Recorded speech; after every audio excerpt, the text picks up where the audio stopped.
नमस्कार, स्वागत है आप सभी का। और हम आपके लिए लेकर आए हैं सीरियल अनुपमा के आज के एपिसोड की अपडेट। आज के एपिसोड की शुरुआत होती है जहां अनुपमा एडमिनिस्ट्रेशन के साथ और ट्रस्टीज़ के साथ मीटिंग के लिए मीटिंग रूम में बैठी होती है। वहां पर अनुपमा बैठकर जैसे ही सबको हेलो बोलती है, पाखी दरवाजे पर खड़ी हो जाती है। वो कहती है कि मम्मी प्लीज़ ऐसा कुछ मत करना जिसकी वजह से मेरा फ्यूचर बर्बाद हो जाए। इतने में अनुपमा अपना इंट्रोडक्शन देती है और ट्रस्टी सवाल जवाब करना शुरू करते हैं। वो अनुपमा को कहते हैं कि आपकी लापरवाही की वजह से इतनी बड़ा हादसा हो गया और हमारे स्कूल में ऐसा पहली बार हुआ है। और आपको पता है ना कि अहमदाबाद का सबसे टॉप रेटेड स्कूल है। अनुपमा कहती है जी हाँ, इसीलिए मेरी बेटी भी इसी स्कूल में पढ़ती है। ट्रस्टीज़ अनुपमा को स्कूल की रेपुटेशन और सेफ्टी के बारे में बताते हैं, जिसके बाद अनुपमा कहती है कि हाँ, मेरी क्लास में आग ज़रूर लगी थी लेकिन गलती मेरी नहीं है। ट्रस्टीज़ ये सुन के हैरान हो जाते हैं और एडमिनिस्ट्रेशन भड़क जाता है। वो कहता है कि आपकी क्लास में प्रॉब्लम हुई, आपकी क्लास में आग लगी और आप कह रही हैं गलती आपकी नहीं है, इन्हीं की गलती है। वो बार बार अनुपमा पे इल्ज़ाम लगाते हैं, लेकिन अनुपमा कहती है कि ठीक है, मेरी क्लास में ये सच है कि हादसा हुआ, लेकिन गलती मेरी नहीं है। मेरी गलती सिर्फ इतनी है कि वहाँ पर बच्चे झगड़ रहे थे और मैं उनका झगड़ा सुलझाने चली गई। मेरा ध्यान ज़रा सा गैस से हटा और वहाँ आग लग गई। लेकिन मैंने बच्चों की क्लास में गैस चूल्हे का इस्तेमाल करने से एडमिनिस्ट्रेशन को मना किया था, यहाँ तक मैंने क्लास लेने से भी मना कर दिया था। लेकिन एडमिन सर ने कहा कि वो पूरी जिम्मेदारी लेते हैं कि कोई हादसा नहीं होगा, इसकी सारी जिम्मेदारी उनकी है। और यहाँ पर ना तो आग बुझाने के लिए कोई इंतज़ाम था, ना वहाँ से आपदा में भागने के लिए कोई बंदोबस्त। ऐसा कोई भी इंतज़ाम स्कूल की तरफ से नहीं किया गया जिसे आपातकालीन स्थिति में इस्तेमाल किया जा सके। एडमिनिस्ट्रेशन इस बात को सुनते ही बहुत बुरी तरह भड़क जाता है। वो कहता है कि आप उल्टा हम पर इल्ज़ाम लगा रही हैं, बल्कि आपकी पर्सनल लाइफ में प्रॉब्लम है, इसकी वजह से आप काम पे ना ध्यान दे रही हैं और ना ही आपने बच्चों पर ध्यान दिया, जिसकी वजह से यह हादसा हुआ।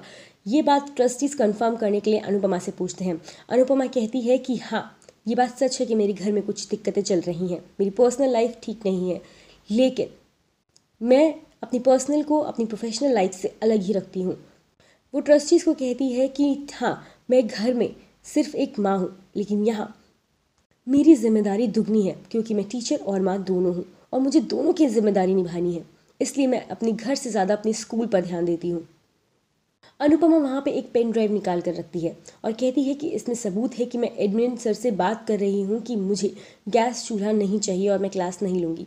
मेरे बेटे समर ने यहाँ के कर्मचारियों से ये फुटेज प्राप्त की है। इतने में जैसे वो फुटेज प्ले करते हैं, लेकिन उसमें आवाज़ नहीं होती। एडमिनिस्ट्रेशन बोलता है क्या पता आप इनसे किसी और बात पर बहस कर रही हो, इस पर गैस चूल्हे में तो कहीं नहीं सुनाई दे रहा क्योंकि इसमें आवाज़ है ही नहीं।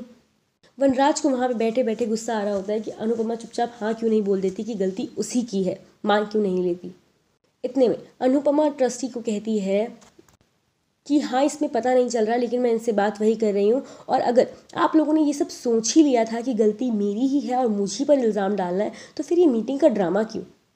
लेकिन हाँ, एक बार मैं और साफ कह दे दूँ, गलती मेरी है और मैं आपके खिलाफ जा रही हूँ, लेकिन इसका असर मेरी बेटी पर ना पड़े। आप मेरी बेटी को स्कूल से नहीं निकालेंगे, क्योंकि अगर आपने ऐसा किया तो आप सिर्फ मेरी बेटी का फ्यूचर बर्बाद करेंगे, लेकिन मैं आपके स्कूल की रेपुटेशन बर्बाद कर दूंगी। आप मुझे अगर अदालत में लेके जाएंगे तो मैं आपको अखबारों में लेके जाऊंगी और ऐसी बदनामी करूंगी कि कोई माँ अपने बच्चे को इस स्कूल में तो भेजेगी नहीं। और ये मत सोचिएगा कि मैं डर के या सहम कर आपके इस फॉर्म पर साइन कर दूंगी और सारी गलती अपने सर ले लूँगी। मैं अपनी गलती मानूंगी, लेकिन प्रशासन की गलती मैं अपने सर पे नहीं लूँगी।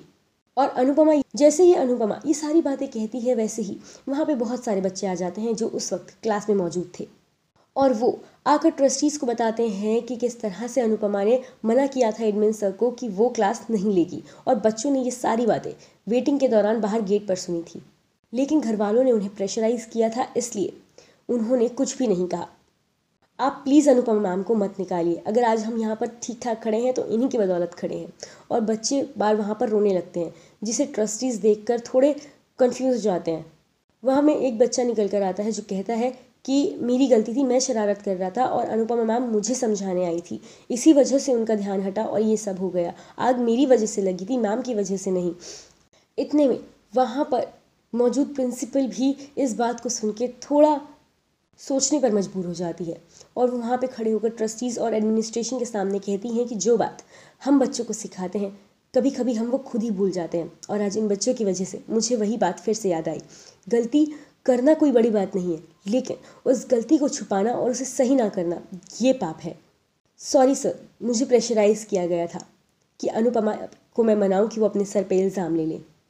ट्रस्टीज़ ये फैसला ले लेते हैं कि अनुपमा ने कोई गलती नहीं करी और वो कंप्लेंट फॉर्म पर भी साइन करेगी, जिसके बाद एडमिनिस्ट्रेशन के खिलाफ कार्रवाई की जाएगी। अनुपमा बाहर आती है तो सब उसे क्लैपिंग से स्वागत करते हैं और उसे अप्रिशिएट करते हैं। वनराज भी ये सब देख के काफ़ी खुश होता है। घर पर समर और किंजल अनुपमा को बहुत अच्छे से ट्रीट करते हैं, उसे गले लगाते हैं, सेलिब्रेट करते हैं। बाहर शांति से बैठकर अपनी चाय पी रही होती है।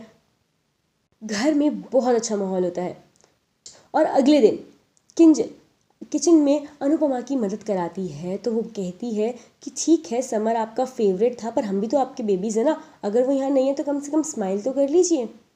तभी मामा जी न्यूज़पेपर लेकर आते हैं, जो खबर पढ़कर वो सबको सुनाते हैं, जिसके बाद सब खुश हो जाते हैं। वो अनुपमा की फ़ोटो दिखाकर न्यूज़पेपर में कहते हैं कि अनुपमा को वीरता पुरस्कार से नवाजा जाएगा, और अनुपमा भी इंग्लिश न्यूज़पेपर को पढ़ने की कोशिश करती है और लगभग ठीक पढ़ती है, जिसे देखकर किंजल बहुत खुश हो जाती है। वो कहती है ऐसा कोई काम नहीं है जो मेरी मम्मी ना कर पाए, और सब लोग बहुत खुश होते हैं। और यही हो जाता है आज के एपिसोड का दी एंड। अब कल के एपिसोड में आप देखेंगे कि वनराज और अनुपमा डाइवोर्स के लिए कोर्ट जाते हैं और अनुपमा कंफ्यूज होती है क्योंकि किंजल उसे कहती है कि वो वहाँ पर आपके और अपने रिश्ते को बचाने की हो सकता है कोशिश करें, लेकिन अनुपमा नहीं चाहती कि वनराज और वो फिर से एक हो। आपको क्या लगता है कि ये कहानी अब कहाँ जाएगी? हमें अपनी राय कमेंट सेक्शन में ज़रूर बताएं। साथ ही साथ तमाम अपडेट्स के लिए सब्सक्राइब करें हमारे चैनल को और बेल आइकन भी ज़रूर प्रेस करें, जिससे आपको मिलती रहे हमारे हर अपडेट की नोटिफिकेशन।